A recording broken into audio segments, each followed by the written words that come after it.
శని అమావాస్య పర్వదినాన్ని పురస్కరించుకుని పట్టణంలోని శనీశ్వరుని ఆలయం భక్తులతో కిటకిటలాడింది. ఉదయం 4 గంటల నుంచి భక్తులు పెద్ద ఎత్తున తరలివచ్చి ఆ శనీశ్వరుని దర్శన భాగ్యం కోసం బారులు తీరారు. ఆలయానికి రెండు వైపులా క్యూలైన్లో కట్టి స్వామివారి దర్శనార్థం గంటల తరబడి నిరీక్షించారు. ఇక వేకుజాము నుంచి ప్రత్యేక పూజాధికారులు తైలాభిషేకాలతో ఆలయ ప్రాంగణంలో ఆధ్యాత్మికత శోభ నెలకొంది.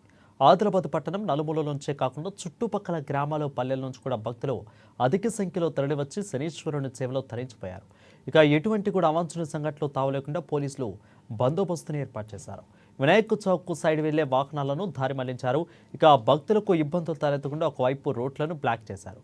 శని అమావాస్య రోజున శనీశ్వరుని దర్శించుకుంటే ఏలినాటి శని ఇక తమను పట్టి పీడిస్తున్న దోషాలను తొలగిపోయి శుభం కలుగుతుందని భక్తుల ప్రగాఢ నమ్మకం. అందుకే శని అమావాస్యను అంత ప్రత్యేకత భావిస్తారు. ఇక శనీశ్వరుడికి ఆవ నూనెలో కలిపిన నువ్వులు సమర్పించి మొక్కులు చెల్లించగా మరికొందరు నల్లని వస్తువులను సైతం దానం చేసి నవగ్రహాలను పూజించారు.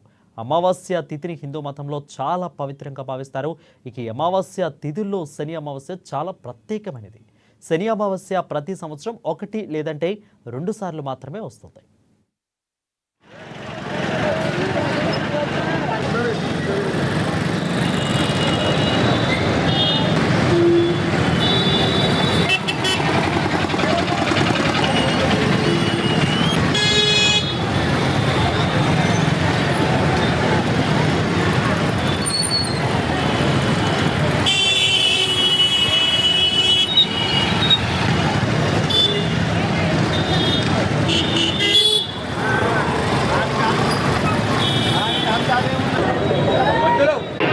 ఈరోజు శని అమావాస్య.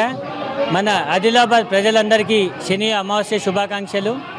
ఈ శని అమావాస్య ప్రత్యేకత ఏంటంటే ప్రతి ఒక్కరికి 12 రాశులలో శని గ్రహం అనేది చాలా పీడిస్తూ ఉంటుంది. శని ప్రభావం చాలా ఉంటుంది. శని చెడే చేస్తాడు అనుకోని చాలామంది అభిప్రాయం, కానీ శని మంచికి కూడా వేస్తాడు. ఎలా అంటే ఈరోజు శని అమావాస్య రోజు శనిదేవుడికి తైలాభిషేకం చేయడం వల్ల శని ఇబ్బందులు ఉన్నా కానీ తొలగిపోతాయి. తైలం అనగా మంచి నూనె.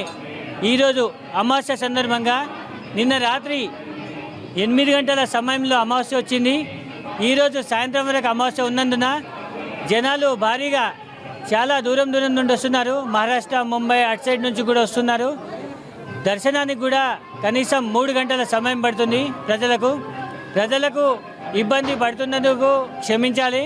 కాకపోతే లైన్ ఉండడం వల్ల ఇబ్బందులు అవుతున్నాయి. కానీ చాలా ఉత్సాహంగా ప్రజలు పాల్గొంటున్నారు, చాలామంది భక్తులు. నేను తెలియజేయాల్సింది ఈ ఉగాది నాడు సింహరాశి వారికి అష్టమ స్థానంలో శని వస్తుంది. కావున సింహరాశి వారు శని జపములు మీరు చేసుకుంటే ఈరోజు శనికి అభిషేకం చేస్తే మీకున్న ఇబ్బందులు శని ప్రభావం తొలగిపోతుంది. ప్రతి ఒక్కరు కూడా శని అభిషేకం చేసుకోండి, తరించి